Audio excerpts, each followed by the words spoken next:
Important thing is get there first. Oh, wait, can you do that again? Do you like that? The whole wind up or just don't do the wind up. Just set up? I hope everybody saw that. Whenever you're forehand dinking, what I notice right now is like you're there and then you're just reaching outside, right? And then your foot is also parallel to the line. I know that you want to do a roll to be an aggression, right? And I think what a lot of people misunderstand is they have to use a lot of wrist. All right, so we are back. We have Tuan here again. It's been what, a few months since you taught me all the backhand stuff? I think three. It's already been 3 months? That's crazy. 3 months. Yeah, so last time you taught me a bunch of backhand. Take a look at it if you guys have not seen it. I'll put a video, or can you do that? Yeah, it's right here. Yeah, right there. This one, right? Well, you can't really put a thing anymore. I think it's just a... like a link? Yeah, it's just a link that shows up on the top right. I see, okay. Somewhere there. But today, I do want to focus on forehands this time. Okay. Mainly dinks, speed ups, roll volleys if you have time. We'll basically kind of keep the same concept of with the backhand side, but now we're just going to flip the switch and go over to the forehand side, but also including speed ups, right? Yes. Speed up off of the bounce and then speed up out of the air for the forehand side. Yes. I guess you can see me how I do my forehand dinks. Yeah, that's the plan.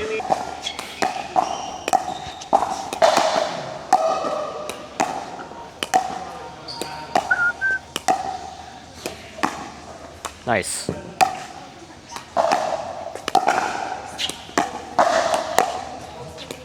Ooh. I realized I do this weird like wrist thing. Yeah, I'm watching.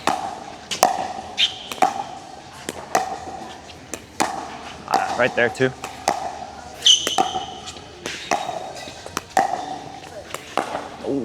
Whenever the ball is inside your cone, that's where your paddle should be. It should not deviate outside of your cone. Right. So whenever your paddle is outside of your cone, that means you're either reaching or you're gonna be off balance, right? So you want your footwork to set yourself up to be inside your cone whenever you're dinking.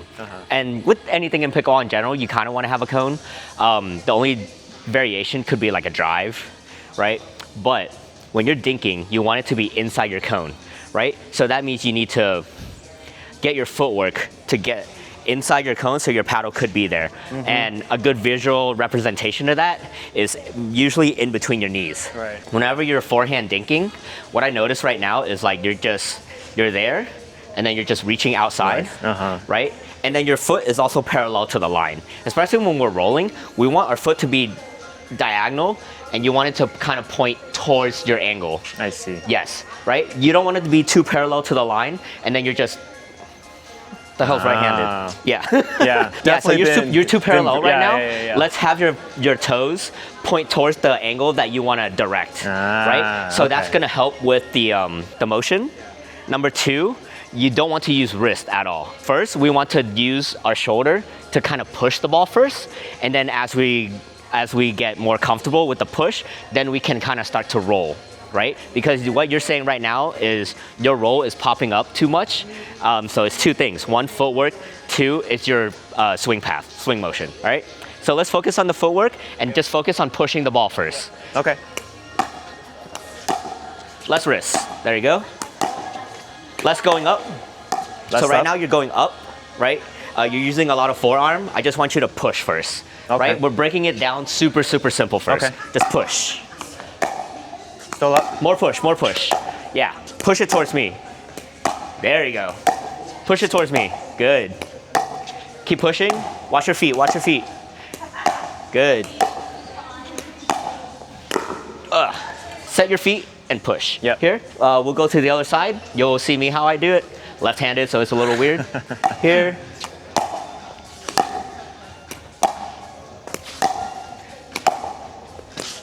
Right, making contact point in front, setting my feet, and I'm just pushing the ball. Yep. Right, no wrist at all. Right, I'm just guiding the ball where I want it to go. And my footwork is literally diagonal. Especially when you're going cross court, you want your toes to go cross court. I know that you want to do a roll to be an aggression, right? And I think what a lot of people misunderstand is they have to use a lot of wrist. Right. But realistically, using your wrist kind of sets your paddle, like you're making your contact point from here to here, and you're not getting enough surface area to get the get the spin off of the ball, Uh-huh. right? Because there's no stickiness, like there's barely any grit on there Right. for grip. So the distance from here to here is a lot longer than here to here, right? So you want to use the whole surface area of your paddle. That's why it's best to have paddle tip down and just push, and then it'll have natural top spin, right? And then once you get into comfortable with your contact zone with pushing, then we can add a little more cupping, I see. right, on the side to really create that arc. Yeah. But right now, fundamental, just push it forward. Yeah, because you know, like all the videos, they tell you to brush. So I think that's what I've been trying to do, is trying to brush on it. But brushing is good. At the next level, we need to get the fundamentals Gotcha. first. Okay. Right? Here we go. Good. There you go. It has natural top spin. Good. Watch your feet. Really be active with your feet. Really be active with your feet. Good.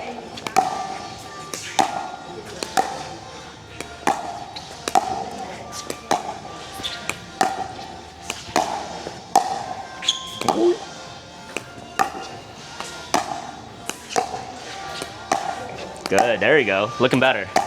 Yeah. Yeah, you see how the last two, you got there, you set up, and then you push because it's inside your cone of contact, and you didn't use any wrist, right? Using your wrist as another variable that it could pop up. But when you just set and push, all of those were like super low, and they were aggressive, right? Now, I know you were just hitting it to me, but if you had a target, you can move me around a lot better, right? You'll be pushing me out here, making me hit inside, and then making me go back out, make me uncomfortable. Oh, so good. Oh, I lift it. Yeah. Move me around. There you go.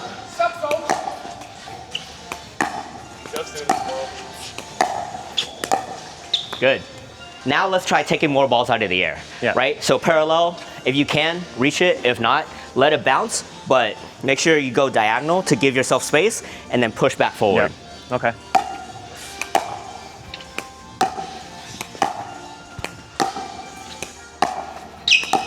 Good.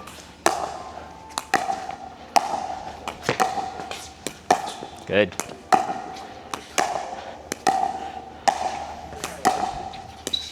Ooh, good. Prep earlier, right? You're waiting it. You're watching the ball. You're waiting it for it to bounce, and then you're reacting. I was trying to see if I could take it out of the air, but then.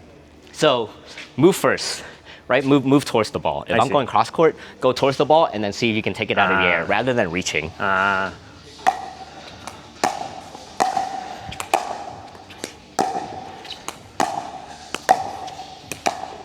Oops, sorry. Oy! That's a good ball.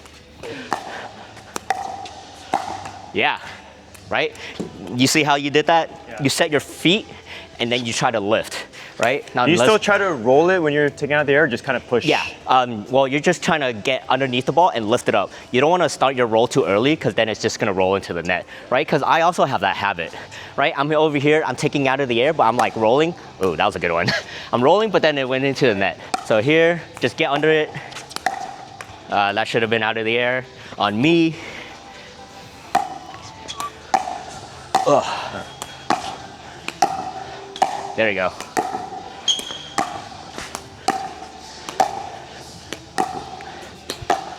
Mainly my footwork. Right, especially on the outside, you want to be aggressive. You don't want to let it bounce. You don't want them to get control. Yeah. Ugh.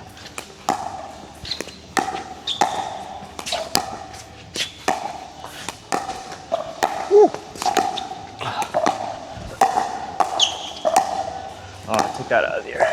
Ugh, no. Good. I'm realizing my footwork is lacking a lot. Yeah. Significantly. Okay, now do you want to try to get there and then add a little more oomph to it? All right. So really, the important thing is get there first. Oh, wait, can you do that again? Do you like that? The whole wind up, or just don't do the wind up. Just set up. There we go. Right. I hope everybody saw that, because even though I'm asking you to like do the aggressive roll, your natural instinct is to like wind up first. There's no reason to wind up, because doing this doesn't create any power when your contact point is right here. Because I think I've been watching a lot of Annalie Waters, but that's the whole wind up. Right. So how many balls have they hit? 100,000. Yeah. No. 100 million, right? Yeah. They've been doing that all day. So they're used to their own timing and whatever, but now we're learning a new skill. So we need to break it down to the bare bones first, and then you'll figure out your own timing. Yeah. And then you'll do whatever works for you. Okay. Here we go. Sounds good. Good. Prep earlier. Just at your knees. Prep at your knees. Good. At your knees. Yeah, you look so good. Oh, yeah, you see that? I popped that up. You made me. Oh. Reached up.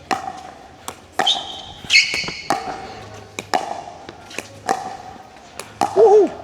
Yeah, see? Taking that out of the air. Yeah, that one out of the air, you're so used to me, or you're so used to letting it bounce, but some of those balls where it's like kind of floating a little bit, you need to be reaching in those and attack those. Especially on the right-hand side, the game has evolved to the point where the right-hand player can also add aggression by taking more balls out of the air, right? Because now you can attack the person in front or create more middle and create more chaos. Yeah.